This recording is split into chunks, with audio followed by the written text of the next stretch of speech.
All right, welcome. ZASLOW Show 2.0. It is a special bonus Saturday edition of ZASLOW Show 2.0, presented as always by Anidjar and Levine Accident Attorneys.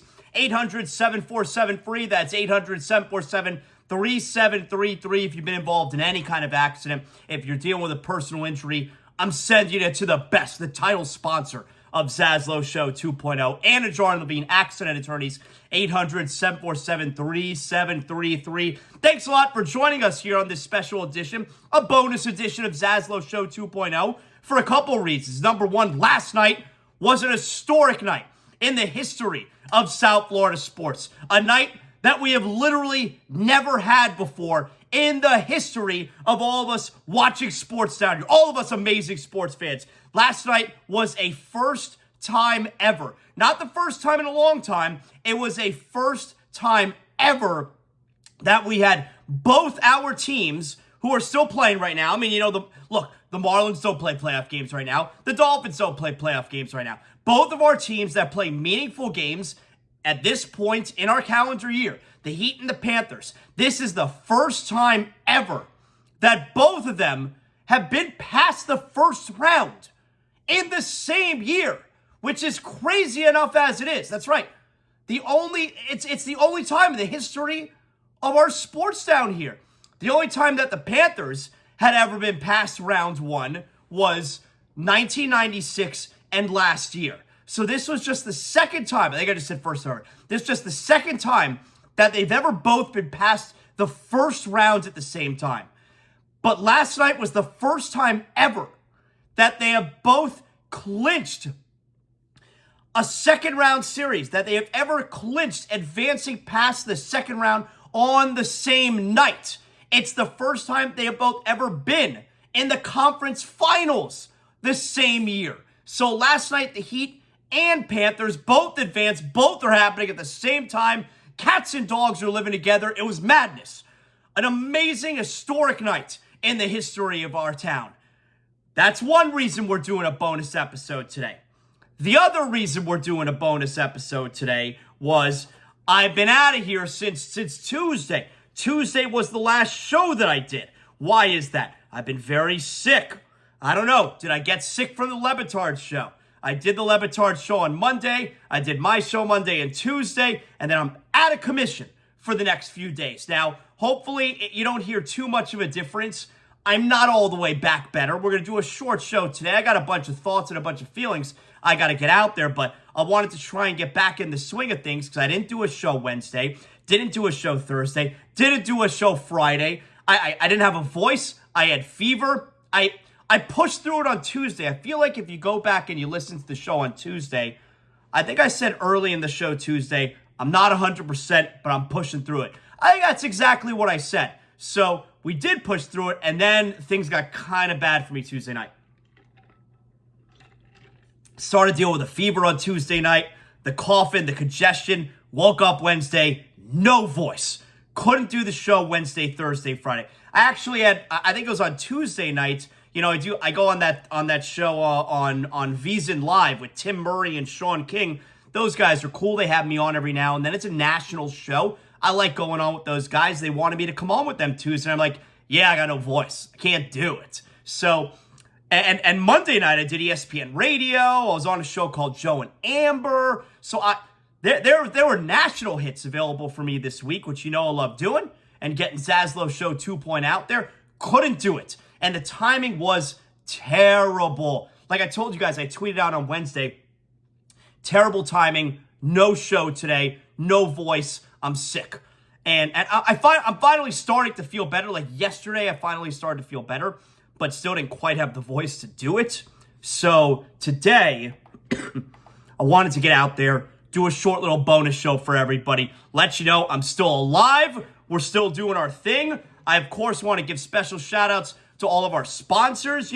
I hate when we can't do the show, and I can't tell you about the great sponsors on ZASLOW Show 2.0. For instance, I'm looking forward to getting healthy again and being able to enjoy the games of the Johnny Cuba again. That's right, a six-pack of Johnny is how I like to enjoy my games.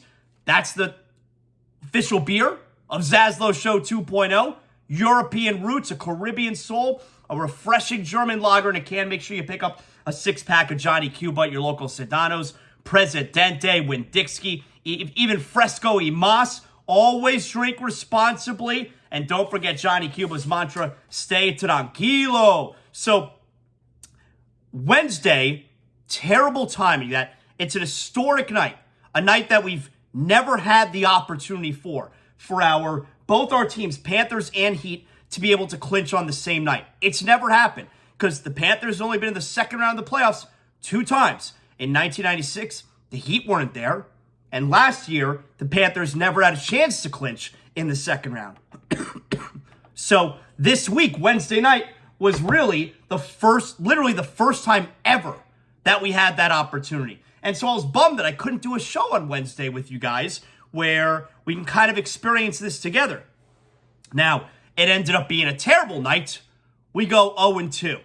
The Panthers lose 2-1 that night. You get an unlucky bounce off the referee's knee for the first goal of the game.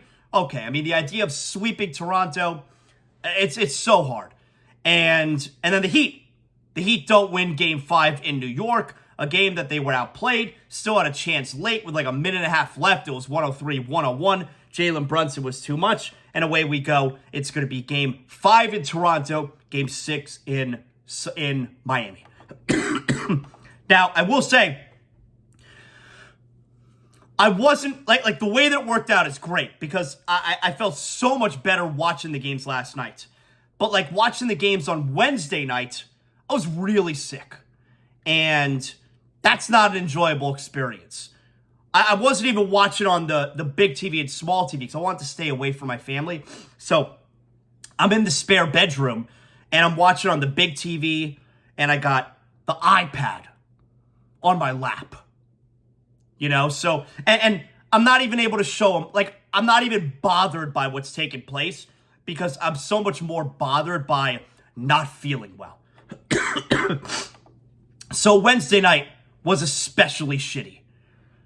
And I'm glad the way that it worked out because even though I wasn't 100% last night, and I'm still not 100% right now, like I said, I don't have the energy that I normally have, so I hope you guys are still able to enjoy the show somewhat. I wanted to put something out there for you guys. Like I said, I'm trying to ease my way back into doing a full show, and that's why we're doing a bonus show here today, which will be short. But yeah, I don't have the full energy. But last night, I'm starting to feel better. So, all right, we're gonna watch it in the ZASLOW Mansion family room. We're gonna have big TV. We're gonna have small TV. You know my style. And I'm watching it with my son Corey, and I'm able to enjoy the game. Like I was not able to enjoy it. It didn't go well Wednesday, but I was not able to enjoy the games on Wednesday nights. Last night I was able to enjoy it. And when I say enjoy it, I mean on the verge of projectile vomit the entire game of each of them. That's how you enjoy sports. That's when you know the game is good. When you're not having any fun and you're so nervous and you might puke everywhere. That's a great game. So I got to enjoy the game the way that we all like to enjoy games last night. But let's be honest here. The viewing experience last night was crazy. It was almost too much to handle. Most of the time we had the Panther game started at 7, so that's on the big TV. Once the Heat game got going, the Panther game went to intermission, so then you switched the Heat onto the big TV. Excuse me while I take a sip of my vitamin water. And then really the rest of the way, unless it was halftime, the Heat were on the big TV. Because my son loves both, but he's more into the Heat. The Heat were on the big TV. Panthers were on the small TV. But I positioned myself on the couch where like I could totally see everything. It was almost too much to handle. There was one point last night where, you know, it was a 4-point game with the Heat. There's 2 minutes left. And at the same time, there's a scrum in front of Bobrovsky in overtime tied at 2. It was a little much. A little too much all happening at once. We got past it. We got through it. And so the Heat hang on. Let's start with the Heat, all right? And look, these games are different for both the teams. I don't know if you guys are experiencing this the same way that I am. The Heat games, these Heat playoff games, these high-stakes Heat playoff games are a different experience than these high-stakes playoff Panther games because you have confidence, right, that the Heat are going to pull these games out. At least I do. I have confidence in what I'm watching there. With the Panthers, you could be the better team. And something really bad and quirky can wind up happening, especially if we're dealing with overtime. And especially, like, in basketball, look, there's a million baskets a game. In hockey, anything at any second can happen that can change the game, that can win the game, that can ruin the game at any moment. So the experience is a little bit different when you're watching them both, especially when you're watching them both at the same time. So, like I said, there was one moment where like it was super intense for both games, but you still felt the Heat were going to pull it out. The Panthers, on the other hand, you don't know. Even though the Panthers are amazing in overtime in the playoffs. What are you, 4-0 now? Amazing. Yeah, 4-0, right? Games 5 and 7 in Boston. And game 3 here against Toronto. Game 5 last night at Toronto. 4-0, unbelievable. But let's start with the Heat, okay? I've been telling you from the get-go.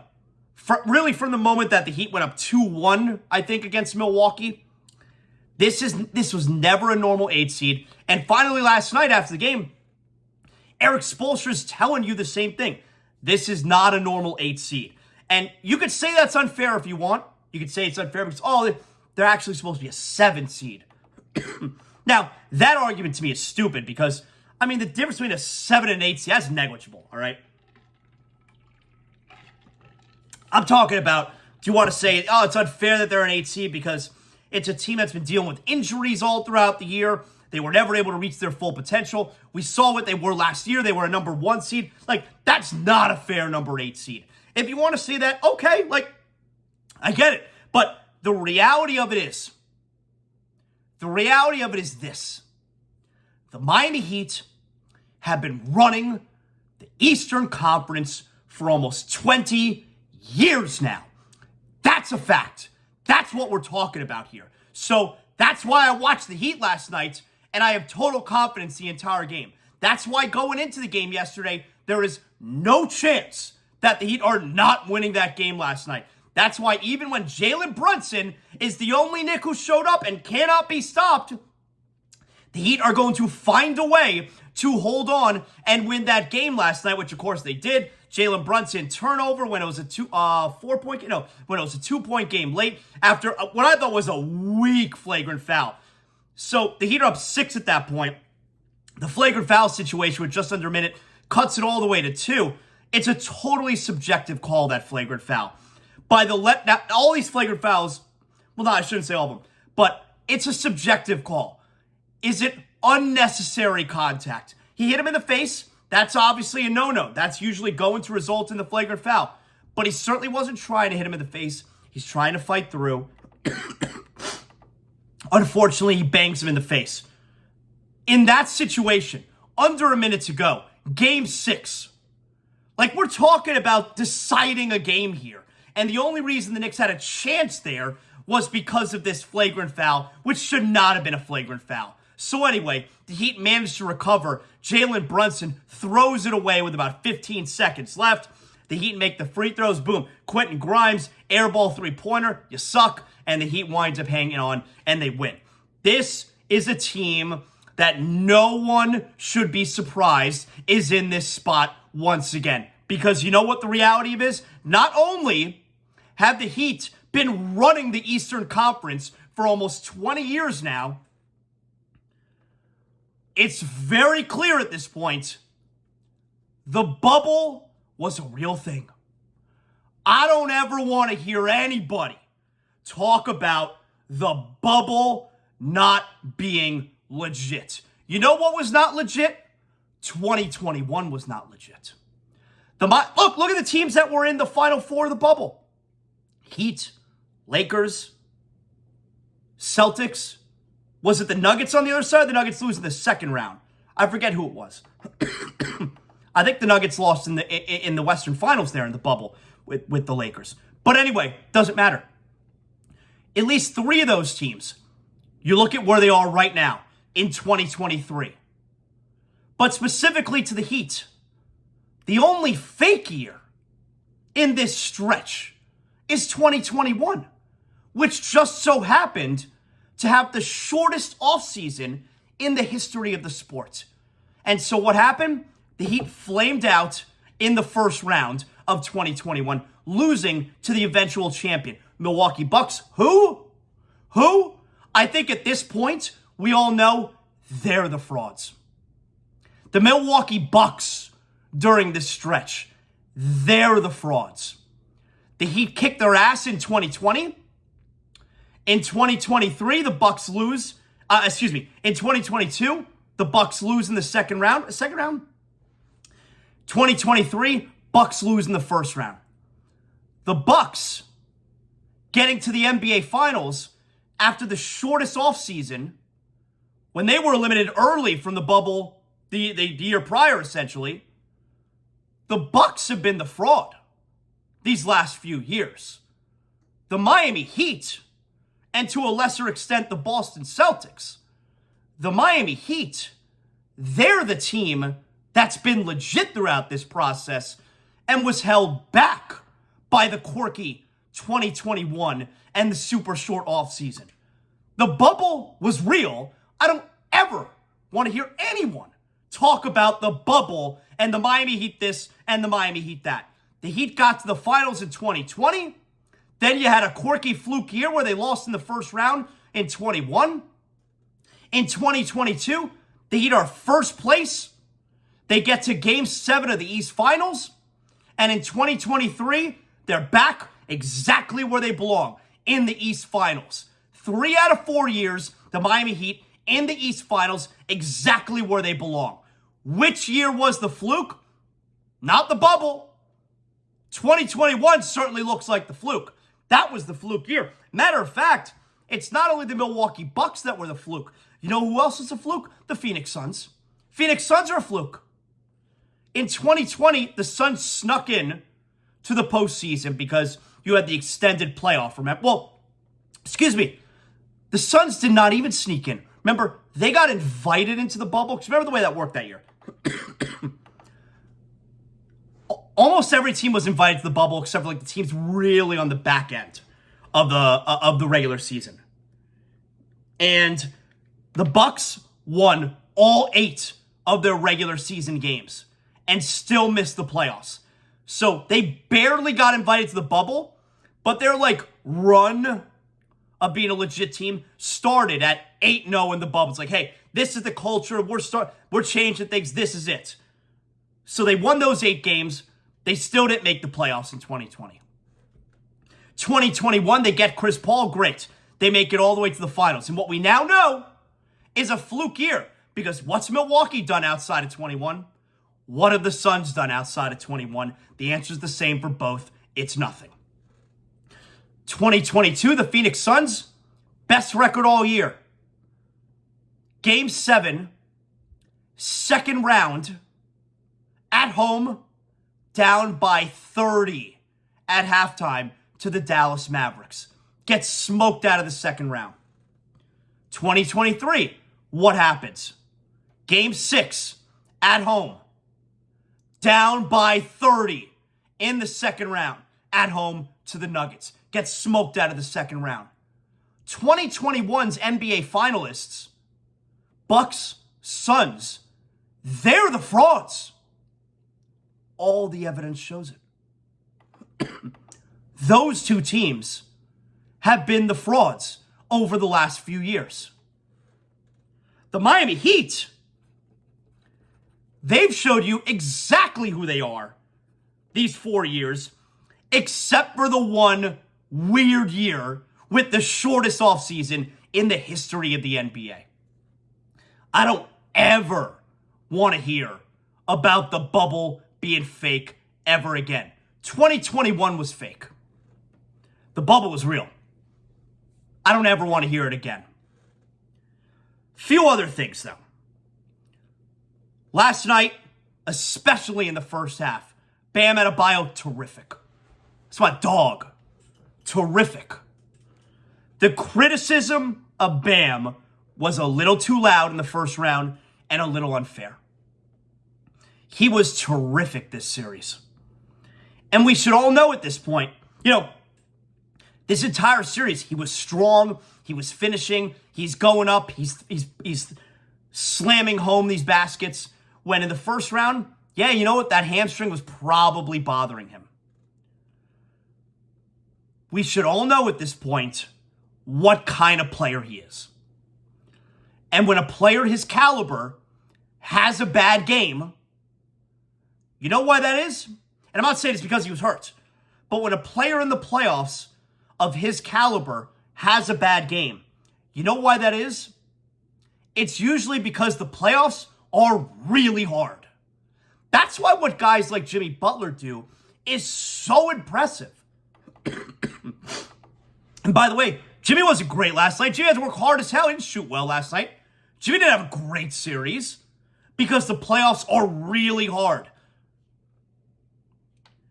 When Bam does not have a great game, when Bam is struggling offensively, it's because the playoffs are hard. And that's why when Jimmy is able to up his averages, not even keep the same averages, when he's able to up his averages in the playoffs, that's out of worldly. Star players are able to bring their numbers from the regular season into the postseason. When you could do that, you're a star. Playoffs are hard. Jimmy takes it above that, which is crazy. But when a good player, a great player, like Bam, struggles in a game, it's because the playoffs are hard. And he had a great series. Now, I know you're out there saying to yourself, ZASLOW, come on. Give me a little bit of, ZASLOW, give me a couple minutes of Kyle Lowry. Kyle Lowry was very good last night. I don't need Kyle Lowry to go out there and score 17, 18, 19 points. He had 11 points, 9 assists. He shot well. The offense was steady when he was out there. Obviously, he had 9 assists.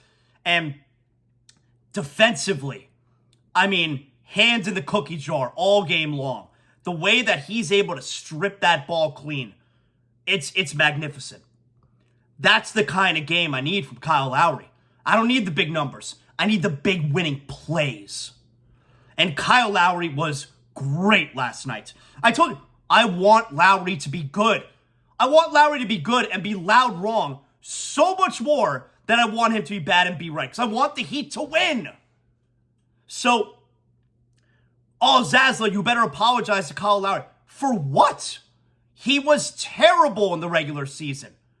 And I hope he's better in the postseason. And he's been really good in the postseason. And I'm really happy about that. There's nothing to apologize for. When a player is terrible all year long, it's fair to be critical of them. As long as when they have a really good game in the postseason or games, you got to be honest. And that's what I'm doing. And I want him to be good in the playoffs. Being critical of the regular season Kyle Lowry had is completely fair. But you also got to give a ton of credit to what he's done so far in the postseason because the Heat need it. And they needed him last night. And he was really, really good. Those are winning plays. I'm really happy about it. So, there's no apology for Kyle Lowry. But you got to come to realization. He's been really good. Finally here. And then I want to get to the Panthers. This is something that's been bothering me for a couple of years, right? Sorry, I have some of my vitamin water. This is something that's been bothering me for a couple of years. Now, something that's not been bothering me has been sleep, all right? Because even though I've been sleeping downstairs in the extra bedroom so my wife doesn't get sick, one of the reasons I'm able to sleep so well is I got my sheets and giggles. That's right. That's not something that bothers me. That's something that helps me. That's something that helps me sleep. And if you want to be as comfortable as I am when you're sleeping, sheetsgiggles.com. You can use promo code ZASLOW when you check out. You'll get 20% off your first order. Use promo code HEAT. You'll get 25% off this entire playoff run.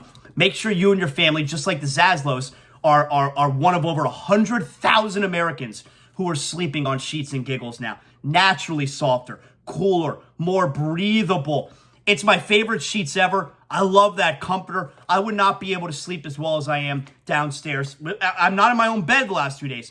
I would not be able to sleep as well as I am downstairs without my comforter from Sheets and Giggles. Check out what I've been telling you about. One of our great sponsors, Sheets and Giggles. My man Colin, he's the founder and CEO of Sheets and Giggles. You know he's out there. He sponsors the Greg Cody Show as well. I know Greg Cody, he's beefing with me, he's warring with me. I'm not trying to have any type of war. I think he's a really nice man. I just don't have to like every column that he does. You know what I'm saying? But we could both have the same sponsor. We don't both have to have, you don't have to pick one.